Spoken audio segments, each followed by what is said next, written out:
Olá a todos, eu sou Antônio Marcelo Jackson, cientista político, e juntamente com José Medeiros, também cientista político e professor da Universidade de Estudos Internacionais de Zhejiang, na cidade de Hangzhou, na República Popular da China, eu aqui falando de Niterói, no estado do Rio de Janeiro, nós vamos analisar o segundo turno das eleições presidenciais no Brasil.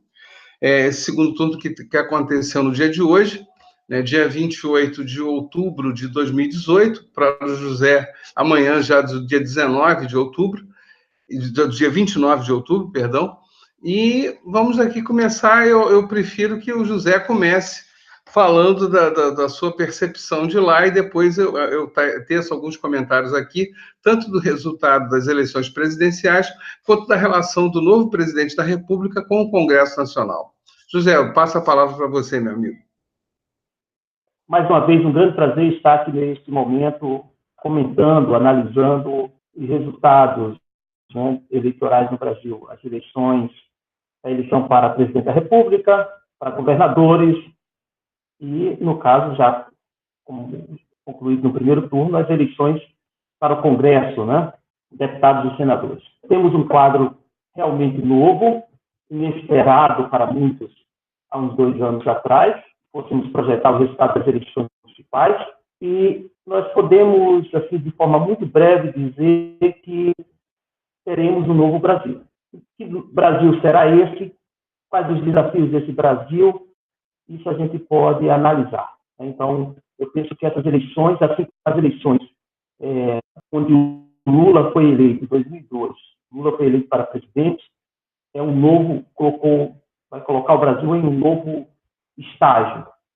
Essa é a minha primeira leitura, tanto no plano interno como em sua projeção externa. Aliás, no pronunciamento oficial, né, do presidente do Brasil, Jair, ele manda um recado muito direto para o Itamaraty. Ele cita nominalmente o Itamaraty, que para nossos possíveis ouvintes aí do estrangeiro, o Itamaraty é o Ministério das Relações Exteriores. Ele já mandou esse recado, ou seja, vai ter uma reorientação, né, da política internacional brasileira. Vamos aguardar, mas, enfim, como eu já falei, uma fotografia breve, o Brasil já está em um novo patamar. Que patamar é esse? Estamos aqui com a ajuda de um chazinho de boldo que eu trouxe do Brasil, pronto para conversar com o nosso amigo. Com certeza, José, quando você fala em novo patamar, vamos pensar quais os elementos que compõem esse novo patamar. Em primeiro lugar, um presidente eleito sem nenhuma experiência administrativa, junto com uma equipe que também não tem nenhuma pegada administrativa, não tem nenhuma característica administrativa, pelo menos o staff dele mais próximo. Em segundo lugar, nós temos aí um presidente da República que, em nome de uma proposta que ele não debateu, quer dizer, a gente sabe muito pouco do que ele realmente quer, isso está uma espécie de cheque em branco que a população assinou para ele, entregou para ele, aonde você acaba elegendo uma bancada que seria a segunda maior do Congresso, mas uma segunda maior bancada, que tem 52 deputados na Câmara dos Deputados, para um universo de 513, né? Vamos lembrar que a maior bancada é do PT, do Partido dos Trabalhadores, que tem 56 deputados, depois vem a do PSL, né, com 52, e assim vai uma fragmentação aí que ultrapassa os 30 partidos. E aí passa a ser uma grande questão, tá? Onde desses deputados eleitos, vale também dizer, particularmente do PSL, do partido do presidente eleito, juntamente com alguns outros partidos, nós temos aí cerca de 147, se a minha memória não me trai, 147 deputados que são eleitos pela primeira vez. Quer dizer, então, nós temos um quadro estranho. Quer dizer, temos, então, um presidente que não tem experiência, com um staff que não tem experiência, com um Congresso de um percentual altíssimo que também não tem experiência, tá? E uma fragmentação partidária que contribui para um problema gigantesco em termos administrativos. Vamos lembrar que essa contribuição acontece porque nós vivemos num regime chamado presidencialismo de coalizão, né? Onde o presidente da República ele precisa negociar constantemente com a Câmara dos Deputados e com o Senado Federal as suas decisões administrativas cotidianas. Então, ou seja, é um parlamentarismo sem ser parlamentarista, né? É uma coisa, é uma jabuticaba, é algo que só existe aqui no Brasil. Pois muito bem. Ora, um problema desses passa a ser o quê? Uma grande interrogação para todos nós. Quer dizer, o que a gente pode imaginar aí? Você já citou a respeito da direção da política externa, que não é a melhor possível, né? Pelos acordos internacionais feitos pelo Brasil em momentos anteriores, em governos anteriores, caso ele cumpra ao pé da letra essas propostas, o Brasil vai enfrentar problemas econômicos muito graves, né? Alguns países, eu não vou nem citar a China, vou deixar para você explicar melhor isso, como a Alemanha já demonstrou preocupação em relação a isso. Por exemplo, vai o presidente recém-eleito realmente juntar o Ministério da Agricultura com o de Meio Ambiente? E se isso acontecer, os países, particularmente da Europa, vão aceitar isso sem grandes protestos? Porque, de fato, várias compras, vários acordos feitos com o Brasil envolvem preocupações ambientais, coisa que parece isso não está na pauta das prioridades do presidente eleito. Então, temos aí novamente uma sucessão de interrogações.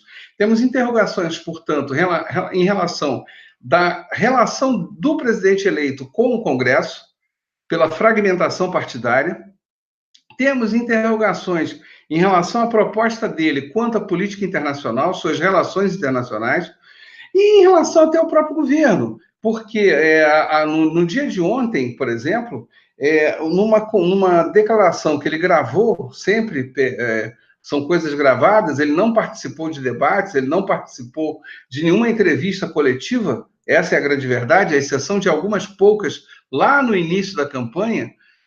O que acontece? Ele acabou desmerecendo um pouco, rebaixando, para usar a expressão que alguns jornalistas brasileiros usaram aqui na noite de ontem, o Paulo Guedes, que seria o seu economista, tá? Onde, num primeiro momento, o Paulo Guedes era colocado como peça-chave do seu governo, e na fala de ontem, o Paulo Guedes já é colocado como um ser em segundo plano do seu governo. Se ele vai cumprir isso, é uma outra história, né?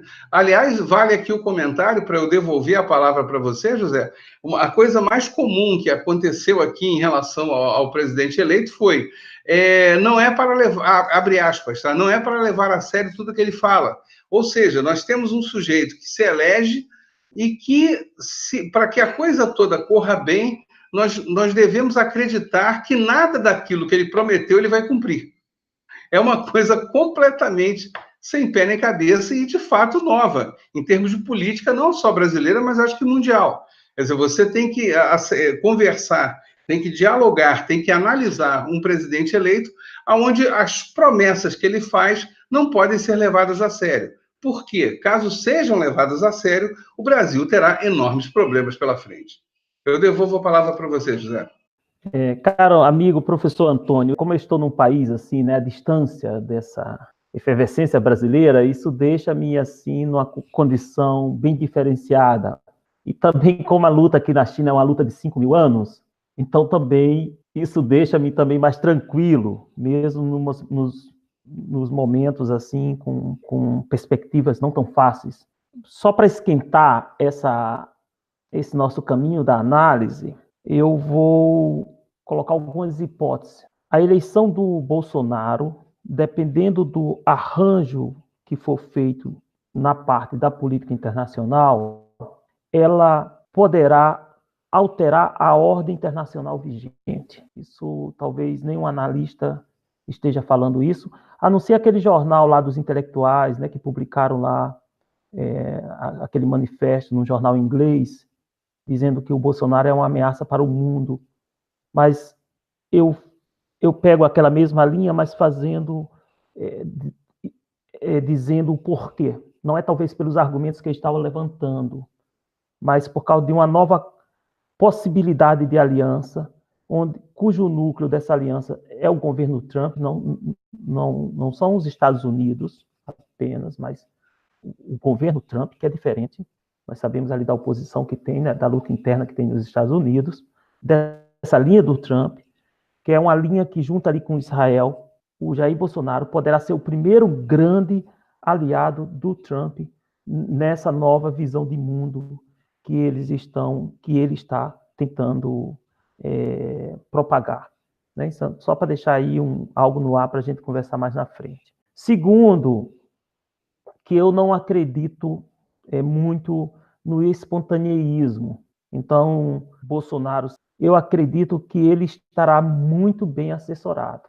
Pode ser, inclusive, para fazer essa alteração de ordem. Ele estará muito, muito bem assessorado, né? Porque o Brasil não é um país qualquer, ele é de importância estratégica. Ele não é importante isoladamente, mas ele, em conjunto, ele pode alterar as ordens vigentes. Estava acontecendo isso com o BRICS, esse novo redirecionamento que estava acontecendo no mundo. Agora vai ser no sentido contrário, né? Poderá ser, não necessariamente porque isso vai ter contradições internas dos setores produtivos que mais lucram com as parcerias, né, com a China e com outros países, aí os países árabes, que é essa parte do agronegócio, né, da mineração, vão ser elementos de resistência, né, de pressão para que esse governo não caminhe para onde ele deseja caminhar, digamos assim. Pelo menos ele, como pessoa, expressou isso. No sentido do ambiente interno para a governabilidade, ele é muito propício ao Jair Bolsonaro. Por que ele é propício? Né? Não por causa dos 52 eleitos, que isso aí não é força nenhuma. O PT até teve mais deputados, 55. Mas por causa do poder, né, da ligação. Por exemplo, o Dória foi eleito em São Paulo. O Dória não é do PSL, né? Mas talvez o Jair Bolsonaro seja o próximo alvo para para a traição do Dória, né? Já estou antecipando aqui. Então, essa movimentação, nesse projeto dele para chegar lá, querer chegar na presidência, vai ter essas guerras internas, mas o governo de São Paulo, do Rio de Janeiro, do Rio Grande do Sul mesmo, o PSDB tem sido eleito lá, ou seja, o Sul, o Sudeste ali, vai dar um grande suporte ao Jair Bolsonaro. E tem um outro elemento que eu também antecipo aqui, que é o fato dessa ligação dele com o Exército Brasileiro. Ele agora passará a ser o comandante-chefe das Forças Armadas. Claro que ele não é um general, é um capitão, mas também se ele cair entre um general, já que o vice é um general, né? Então, dependendo de como essa instituição vai se posicionar, em nome de uma ordem, né? Essas pessoas dos outros poderes, elas podem se sentir acuadas. Isso é uma possibilidade. Nós estamos colocando aqui hipóteses, não estamos afirmando que será isso. Eu acho que a nossa função enquanto pensador, analista, é levantar um número maior de hipóteses, lógico, mais plausíveis, né? E a partir disso fazer considerações, porque nós estamos aqui também como adivinhadores, né? Nós estamos aqui como construtores de cenário. Agora eu concordo com você que terá uma resistência internacional. Aliás, terá uma resistência interna. Eu acho que o grande elemento ativo para o Jair Bolsonaro foi que ele não conseguiu ser eleito com mais de 60%, 70% dos votos, como ele estava querendo. Se você pegar os números que estão quase sendo concluídos aí, eu estava vendo aqui os cálculos, né? Ele chega a 55%, por exemplo, 55, menos 56%, o que se junta os votos do Radar com os brancos e os nulos, já é um percentual maior do que os votos que ele teve. E se pegarmos o total de eleitores, né, os 147 milhões, mesmo que, claro, muitos não vão porque morreram, outra coisa, aí ele fica 90 milhões a 60, entendeu? Então, ele não conseguiu a maioria absoluta do Brasil. No Nordeste brasileiro, quase 100%, porque teve Alagoas, foi o MDB, mas é um MDB de oposição, que é o MDB do Renan, os governadores eleitos ali, né, estão alinhados com um outro projeto de Brasil. Então, ele não terá um campo muito favorável no sentido assim, de implantar tudo que ele pensava, né, como candidato que ia implantar. Vão ter várias resistências, tanto pelos interesses internos da própria composição dele, esses interesses econômicos divergentes, né, quanto em relação a essa onda, digamos assim, de vigilantes do Brasil, porque uma vigilância, um conjunto de forças não pouco significativas, que não vai dar cheque branco para ele. Ele não ganhou o cheque branco dos brasileiros. Essa é a minha leitura. Aí é que está o problema. Bom, como diz o esquartejador, vamos por partes, né? Quando você cita o caso do Dória e tal, eu entendo, mas a gente não pode esquecer dos três maiores colégios eleitorais do Brasil, São Paulo, Minas Gerais e Rio de Janeiro, aonde os governadores eleitos, apesar de, em princípio, estarem afinados com o do Bolsonaro, eles têm projetos que acho que são bem distintos, né? O caso do Dória, eu não tenho dúvida que ele tem projetos muito mais ambiciosos do que o governo do estado de São Paulo, né? O Zema, apesar de ser filiado a partidos políticos desde 1999 e se apresentar como algo novo, né? E de novo ele não tem nada, ele também é um empresário, né? E aí ele vai enfrentar uma Assembleia Legislativa de Minas Gerais completamente fragmentada. São 77 deputados, a maior bancada de Minas Gerais é a do PT, que tem 9 deputados. Então imagina só, o partido que tem maior bancada no estado tem 9 deputados no universo de 77. E o partido dele, que é o Partido Novo, elegeu apenas 3 deputados estaduais. Então, ele, para governar com a Assembleia Legislativa de Minas Gerais, vai ser meio caótico. E isso numa relação dele com a Assembleia Legislativa de Minas, e, por outro lado, ele como empresário, governador do segundo maior colégio eleitoral do Brasil, e a sua relação com a presidência da República. Então, também é uma outra história aí que vamos ver como é que vai ser como é que vai se dar os desdobramentos disso. E, por fim, tem o Witzel, que foi também algo completamente inusitado no Rio de Janeiro. É um sujeito que ele era militar, vira promotor público ou defensor público, não me lembro agora, vira juiz e se lança candidato e agora é eleito, né? Também com um projeto, e aí no caso dele é um projeto bem autoritário, muito pautado na ideia de segurança pública, muito pautado na ideia de dar uma carta branca para a polícia agir quase que indistintamente aqui. Esse foi praticamente o argumento dele. Aliás, um dos argumentos do Witzel é, inclusive, acabar com a Secretaria de Segurança Pública. Então, repare que no caso do Witzel, ele é até mais afinado com a proposta autoritária do Bolsonaro, né? Um pouco diferente daquilo que o Dória e o Zema estão falando, respectivamente, em São Paulo e Minas Gerais. Então, os 3 maiores colégios eleitorais do Brasil, eles, em princípio, se afinam com o Bolsonaro, porém, eles têm projetos diferentes. Então, é uma coisa que nós vamos ver como é que vai se resolver daqui para frente. Ou seja, como esses governadores vão atuar e vão se relacionar com a presidência da República, sabendo que, necessariamente, eles não vão estar falando a mesma língua. Quanto à questão do Nordeste, me parece que se criou, e aí somando ao Pará, se cria um cinturão que destoa do restante do Brasil, né? Quer dizer, então nós temos fundamentalmente dois Brasis aqui nesse momento, né? Tem um Brasil aí que ele apostou no voto claramente conservador, num voto ou mesmo autoritário, né, que seria a expressão do Bolsonaro, que é o sudeste do Brasil, o centro-oeste maciçamente, né, com certeza, até pelos governadores eleitos. Então o centro-oeste ele é claramente autoritário, mas o sul, e por outro lado você tem o nordeste inteiro e mais o estado do Pará, que desafinam desse projeto, né, que aí tem um projeto mais ligado à questão das políticas públicas, ligados à sociedade, etc., que o PT, e até alguma coisa que o PSDB talvez tenha feito num passado remoto. Então, quer dizer, de fato, você tem dois Brasis, né? Então, de um lado, o Brasil que em princípio elege o Bolsonaro, eu não sei se falará a mesma língua com ele daqui para frente. Quer dizer, seja dos governadores do Estado, seja na representação na Câmara dos Deputados. Eu não vou nem citei o Senado Federal, que também está bem fragmentado. E, por outro lado, tem o segundo Brasil, que é o Brasil do Nordeste, que é o Brasil do Pará, quer dizer, que tem também um percentual de eleitores gigantesco, que também não pode abrir mão disso, tem um percentual econômico gigantesco, que também não dá para abrir mão disso, né? Não nos esqueçamos, quer dizer, não estamos falando...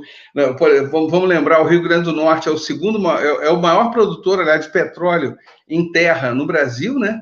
Ele está muito próximo, acompanhando o Rio de Janeiro, num certo sentido, sendo que o Rio, a produção de petróleo é no oceano, é na bacia continental. Nós temos aí Pernambuco, uma produção econômica muito forte, Bahia com uma produção econômica muito forte. Então, quer dizer, também não são estados que você possa abrir mão.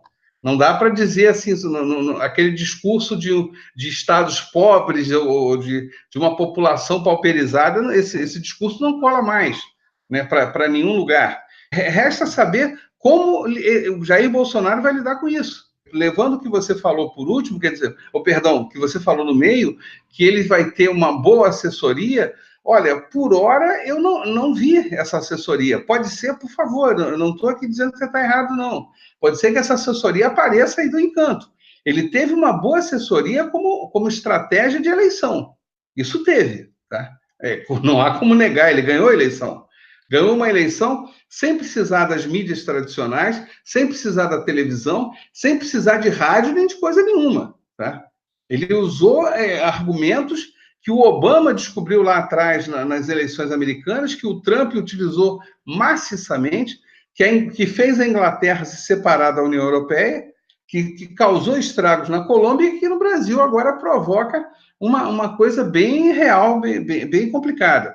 E, por fim, quando você fala da importância do Brasil nas relações internacionais, eu acho que aí a gente tem que pensar de duas maneiras, né? Uma é no sentido de fornecer commodities, né? Que aí o Brasil é realmente um grande fornecedor de commodities.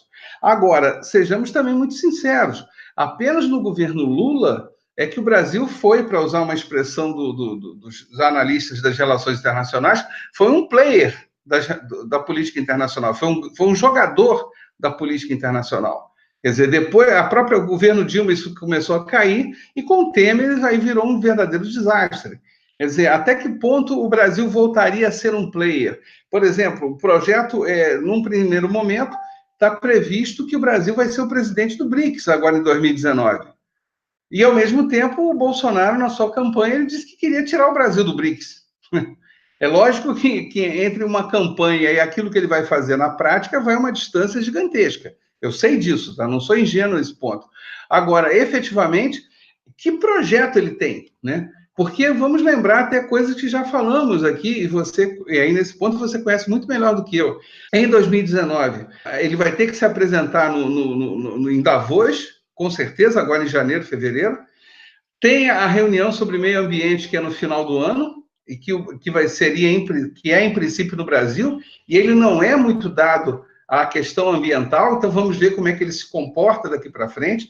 Tem a questão do Mercosul, como é que vai ser, tem a questão dos acordos de Paris, relativos à questão ambiental, e, por fim, tem o Brasil, aliás, o Brasil sendo presidente do BRICS, e ainda tem a reunião do G20, tá? Que vai acontecer, se a minha memória não me trai, no Japão, né? Então, tem uma série de coisas que vão acontecer agora em 2019 e que a gente não tem a menor ideia de que projeto ele tem. Então, esse é o problema. Então, de novo, internamente, ele tem um Congresso fragmentado.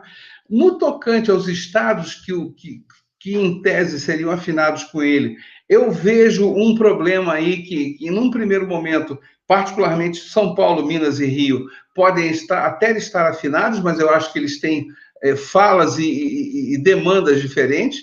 E, por fim, ainda tem essa questão internacional, que ele não tem um projeto claro. É óbvio que ele vai ter que tomar uma posição, isso é uma questão de ele tem que tomar. Não há como ignorar isso. Agora, como vai resolver, na medida que ele não tem projeto, isso, de fato, meu amigo, eu volto à minha expressão na fala anterior. Tem uma interrogação gigantesca aí. Devolvo a palavra a você. Olha, meu amigo, é muito legal ouvir essas percepções aí diferenciadas, mas eu acho que ele tem um projeto. eu até posso explicitar as linhas gerais desse projeto, como eu percebo. Talvez não tenha sido dito, mas eu percebo, né? Não foi dito de forma clara, mas está subdito. Talvez essa minha lógica chinesa, né, do yin e yang, eu sempre procuro, em qualquer situação dada, da característica da cultura chinesa, analisar aspectos positivos e negativos, né? Nos piores dos cenários, qual seriam as situações favoráveis? E nos melhores dos cenários, quais seriam as situações preocupantes? Então, isso é bem típico, isso cria um modelo cerebral de análise bem diferente, né? Bem dessa nossa tradição ocidental, que coloca todo o peso ou num ou no outro, né? Isso é questão cultural também. Pegando esse método oriental de análise, vamos dizer assim, os aspectos limitadores, quais seriam? Primeiro, a votação dele não foi uma maioria absoluta. Se tivesse tido 60%, 65%, teria um outro nível de credibilidade. Os elementos também limitadores, você contribuiu aí em explicitar essa pulverização dos partidos, né, no próprio Congresso, que é um dos elementos centrais a ser analisado, é a composição do Congresso. Você realmente já deixou isso bem claro, que não será um mar de flores. A questão dos governadores, que também influencia, inclusive, sobre o Congresso, né? Porque, queira ou não, a situação, se o Brasil vai estar bem ou não, passa também pelos governos estaduais, né? Porque, no fundo, eles e as prefeituras é quem aplicam as políticas finais, né? Que faz com que o povo sinta diretamente se está a melhorar ou não sua vida. E também em relação ao cenário global, vai depender das composições e do que o próprio Brasil tem para vender ou tem interesse em comprar. Realmente, tudo isso aí seria os fatores limitadores. Mas quais seriam os fatores, digamos assim, positivos, favoráveis ao governo do Jair? Primeiro, que mesmo ele não tendo tido essa maioria, né, essa grande maioria, aí ele teve uma votação muito expressiva. Segundo, que existem elementos novos. Você também tocou em um desses elementos, que foi a própria campanha dele feita não em cima das mídias tradicionais. E ligando essa questão desses elementos novos, que é a parte da comunicação, ele tem uma militância muito aguerrida. Basta ver as manifestações aí na comemoração. Então, como é que um congresso também, se tiver um projeto dos grandes interesses deles, e se tiver grandes manifestações, como é que o Congresso vai reagir a essas grandes manifestações? Ou seja, é uma hipótese que eu estou a colocar, né? Assim como ele se comunicou assim, pelas redes sociais, ele pode usar isso como elemento de pressão, bem no estilo dele mesmo, né? Agora, eu penso que o grande desafio do Bolsonaro, eu acho que o maior de todos, vai ser a luta interna dos seus apoiadores. Só concluindo esse raciocínio, o grande desafio do Bolsonaro, eu acho que a sua pedra maior, a pedra no sapato dele, será os seus próprios apoiadores. Sim, eu concordo com você. Pessoas radicalizadas, pessoas que ele não vai entregar o produto que prometeu, ou às vezes ele nem prometeu, mas no imaginário daquela pessoa está de que ele prometeu, né? Sim.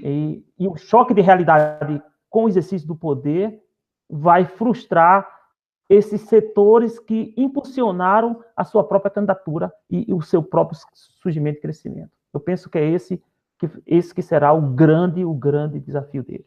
Com toda certeza. A sua grande limitação. Bom, Zé, a gente encerra o nosso comentário aqui. Acho que a gente já fez uma análise bem legal desse segundo turno. É claro que tem muito mais para analisar, não há dúvida quanto a isso. Eu poderia fazer amanhã, já pegou nos quadros os dados aí, poderia fazer uma coisa mais... Sim, a gente pode pensar nisso. Ok, meu amigo. Obrigado, desculpe aí, essa agora foi inesperada. Um abração. Obrigado, amigo. Grande abraço, meu irmão. Tchau, tchau. Grande abraço.